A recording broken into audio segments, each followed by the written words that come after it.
الرحیم بہت لوگ مجھ سے سوال کرتے ہیں کہ آپ محمد قاسم کے بارے میں اتنا زیادہ کانشیس کیوں ہیں،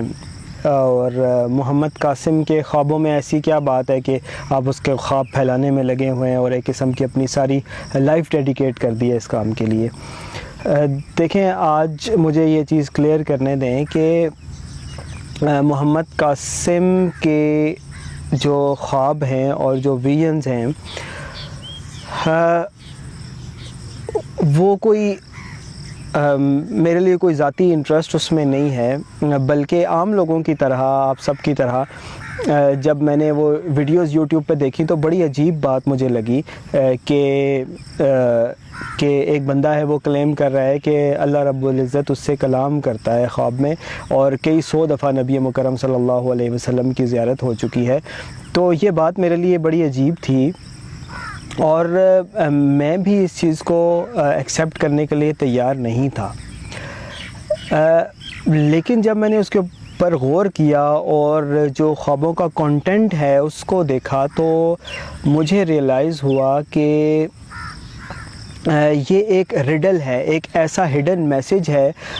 جو ایک دم سے بندے کو سمجھ میں نہیں آتا۔ اگر بندہ اس کے اوپر غور کرے اور اللہ تعالیٰ سے مانگے کہ اللہ تعالیٰ حق بات دکھائے، حق بات کے لیے ہمارا دل کھولے، تو پھر انسان کے اوپر وہ راز کھلتا ہے۔ اور یہ راز مجھ پر آج سے 2-3 سال پہلے ہی کھل گیا تھا، اور اسی لیے میں نے یہ خواب جو ہے وہ پھر پھیلانا شروع کیے اور وہ بات آگے پھیلانا شروع کی۔ اور وہ راز کیا تھا آج میں بتا دیتا ہوں۔ وہ راز یہ تھا کہ یہ شخص جو ہے یہ فیوچر میں آگے جا کر امام المہدی ہو سکتا ہے۔ اللہ تعالیٰ کی طرف سے محمد قاسم بن عبد الکریم کو امام المہدی والا مقام، امام المہدی کا مقام مل سکتا ہے، اور یہی وجہ ہے کہ ان کو خوابوں میں دکھایا جا رہا ہے کہ وہ غزوہ ہند کو لیڈ کر رہے ہیں، اور پھر ساری امت مسلمہ کو ایک جگہ پر کمبائن کر کے ایک امت اور ایک ملک جو ہے وہ ان کی قیادت میں بن رہا ہے۔ پھر یہ بھی دکھایا گیا کہ جب 6-7 سال کا امن ہو جاتا ہے اس کے بعد دجال ظاہر ہو جاتا ہے، اور سب سے پہلے جو شخص دجال کو کنفرنٹ کرتا ہے وہ بھی محمد قاسم ہی ہوتے ہیں، یعنی کہ امام المہدی دجال کا سب سے پہلے اس کو کنفرنٹ کرتے ہیں، اور مسلمانوں کے ساتھ مل کر جو ہے وہ دجال کے خلاف جنگ کرتے ہیں۔ پھر ان کے خوابوں میں ایک خواب میں یہ دکھایا گیا ہے کہ اگر جو عام لوگ ہیں وہ محمد قاسم کے خوابوں کا یقین نہیں کریں گے تو اللہ تعالیٰ کا غصہ اور اللہ تعالیٰ کی ناراضگی ان کے اوپر آئے گی۔ یہ کیسے ممکن ہے کہ کسی بھی شخص کے،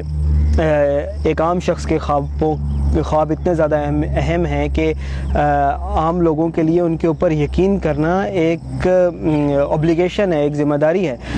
یہ تبھی ممکن ہے کہ جب ان خوابوں کا یا ان چیزوں کا ذکر پہلے سے نبی مکرم صلی اللہ علیہ وسلم نے احادیث میں کر دیا ہو،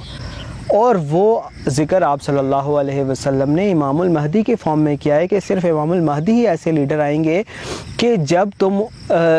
جب وہ ظاہر ہوں گے تو چاہے تمہیں برف کے اوپر گھسٹ کر جانا پڑے، تمہیں ان سے ایلیجنس شو کرنی ہوگی، ان کے ساتھ شامل ہونا ہوگا۔ یہی وجہ ہے کہ محمد قاسم کے خوابوں میں اللہ تعالیٰ کی ناراضگی کا اظہار کیا گیا ہے کہ اگر لوگ ان خوابوں کے اوپر یقین نہیں کریں گے تو اللہ تعالیٰ کی ناراضگی ظاہر ہوگی۔ تو جب یہ چیزیں آپ دیکھتے ہیں تو آپ ایک دفعہ سوچتے ضرور ہیں کہ وہ کیا ہڈن میسیج ہے۔ تو وہ ہڈن میسیج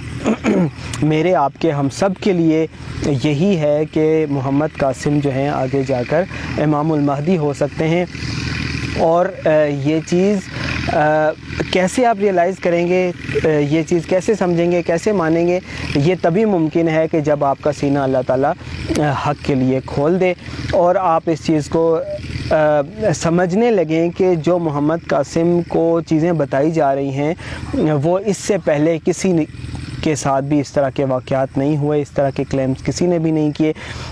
یا تو دو ہی باتیں ہو سکتی ہیں کہ یا تو شخص بالکل جھوٹا ہے، اگر بالکل جھوٹا نہیں ہے تو پھر یہ شخص امام المہدی فیوچر میں ہو سکتا ہے، اور جو شخص بھی اس چیز کو ریئلائز کر لے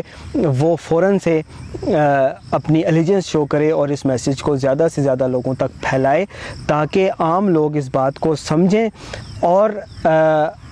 جو ہمارا معاشرہ ہے اس سے شرک کا خاتمہ ہو، برائیوں کا خاتمہ ہو، اور پھر اللہ تعالیٰ کی مدد آئے۔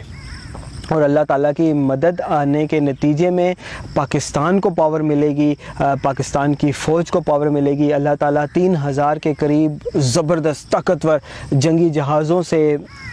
پاکستان کی افواج کی مدد فرمائے گا، اور پھر ان جنگی جہازوں کی مدد سے پاکستان غزوہ ہند بھی جیتے گا، اور غزوہ ہند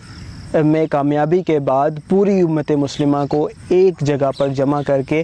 ایک ملک بنایا جائے گا، اور پوری امت ایک پلیٹ فارم پر جمع ہو جائے گی۔ بہت شکریہ۔